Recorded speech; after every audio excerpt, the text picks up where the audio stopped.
Hey friends, welcome to this first episode of Gaming the Game. My name's Matt. I am a digital media major, and this is my 7th semester at UNC Charlotte. As I said, this is my first episode of this series that I think I'm going to be calling Gaming the Game. We're going to be looking at some video games, we're going to be analyzing them. But for this first episode, instead of doing some game analyzation, I just wanted to kind of introduce myself. I'm someone that's always been interested in games. I've been playing them for as long as I can remember. The first games I remember playing were the ones that were built into my grandmom's computer, like one of those old Windows XP laptops. There was a puzzle game on it. I got really good at Solitaire and Minesweeper, but my favorite one was definitely Space Cadet Pinball because it was really bright, it had a lot of colors, and it had a lot of awesome sounds, and to my young mind, that was cocaine. Well, I've always been interested in the way that those games worked. My favorite thing to do in Space Cadet Pinball, there was this trick that you could do where you could hit the ball into a certain area, and it would just keep looping, and you'd get points.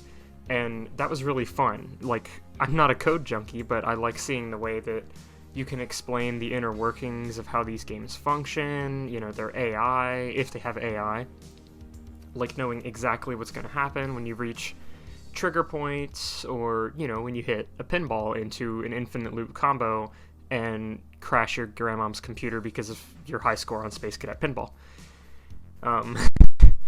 I was looking into some of the articles that we were suggested, and the one from Gamasutra really resonated with me. It was about the new gaming industry code. I can put the link to that in the description. And it was about this gaming industry code of ethics initiative, and it happened fairly recently, like July of this year. And I was really happy to see that people are taking a more realistic approach to inclusivity and diversity in gaming, because having more diverse characters is important to me, at least. I think it's important to the future of game design as a whole, and I'm really curious to see how the audience can be more accepting of things like this, because it's very easy to find examples of people not being accepting of this, of turning on a game they love just because of own bigotry.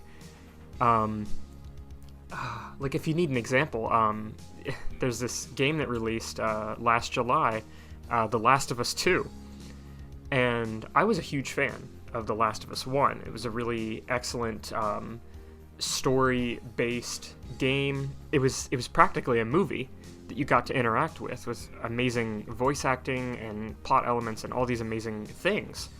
And The Last of Us 2 has been in development for quite a while, and it was released in June of this year, and lots of people online were making up stuff about one of the characters, claiming that they had heard that this character was a trans woman, and the rumors go so far back and they were passed around so often, it's impossible to even figure out where it originated.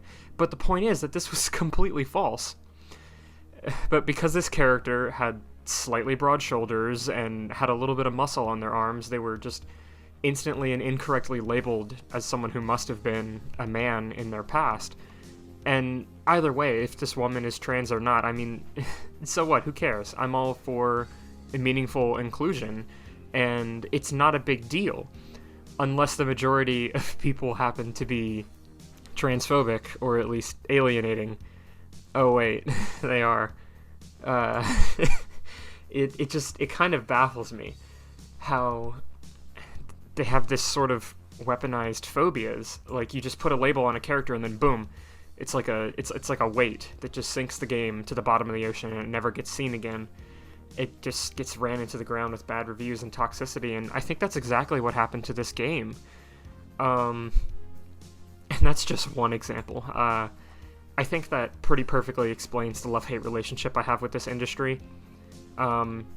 Sometimes I really wish that I could go back to 2006 and just play Pokemon Red on my Game Boy, and that would be the extent of it. That would be the only thing that I'd have to worry about, was Pokemon and Space Cadet Pinball. But otherwise, I take a look at games that have released recently, and I'm happy with how far we've come. both technically and emotionally. But shit, we still have a long way to go.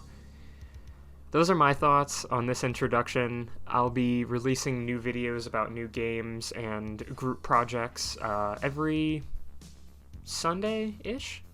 So I'm happy to see you guys on the next episode. Thanks, and see you later.